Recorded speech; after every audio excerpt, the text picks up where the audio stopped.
uddannelseskonsulent herude i områdesekretariatet, og det er et forfærdeligt navn, men det er os, der står for de boligsociale helhedsplaner. Og i dem, der er der en masse projekter, der er beskrevet, som vi skal sørge for bliver gennemført herude, både i Korsgaardparken og Sønderparken. Og jeg er uddannelseskonsulent, det betyder også, at jeg har ansvaret for den her uddannelsesbazar, som i øjeblikket foregår rundt om ørerne på jer herude, hvor der er masser af mennesker og masser af virksomheder og uddannelsesinstitutioner, som udstiller herude. Jeg håber jo på, at alle de her dygtige folk, som er herude fra både virksomhederne og uddannelsesinstitutionerne, får snakket med både de unge og også deres forældre herude om, og få dem, gjort opmærksom på, hvorfor det er så vigtigt at komme videre med en ungdomsuddannelse, og at der er mange forskellige ungdomsuddannelser at vælge imellem, og at her i landet, der fører de til, at man kan tjene sin egen løn og nogle gode penge, uanset hvilken af retningerne man vælger. Man skal bare være dygtig, og man skal være ihærdig, og man skal gide at hænge i.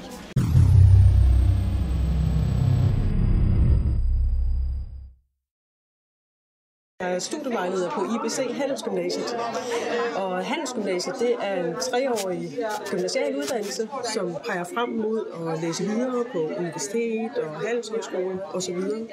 Der er sådan en ekstra mulighed, med, hvis man tager den form for gymnasial uddannelse, og det er, at man kan komme direkte ud i en virksomhed. Vores elever de ved jo rigtig meget om, hvad der foregår i en virksomhed. De ved noget om økonomi, de ved noget om markedsføring. Så derfor er det den eneste gymnasiale uddannelse, hvor man så kan komme direkte videre og få en elevplads i en virksomhed. Men som sagt, det primære formål det er at læse videre, men der er så også den der ekstra mulighed.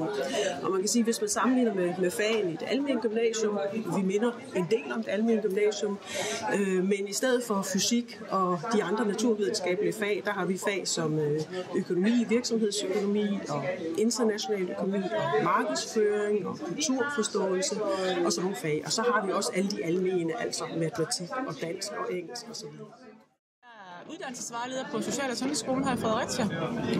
Og vi har nogle uddannelser, som det er erhvervsuddannelser, og det betyder, at man er meget i praktik. Men det er faktisk en mulighed at blive sygeplejerske den her vej også, uden at komme i gymnasiet. Så rigtig mange af de unge, der søger ind hos os, det er unge, som ser den her mulighed i, at man ikke skal gå i gymnasiet og lære alt den teoretiske undervisning. Så en uddannelse for unge, som har brug for noget andet end at sidde stille hele dagen.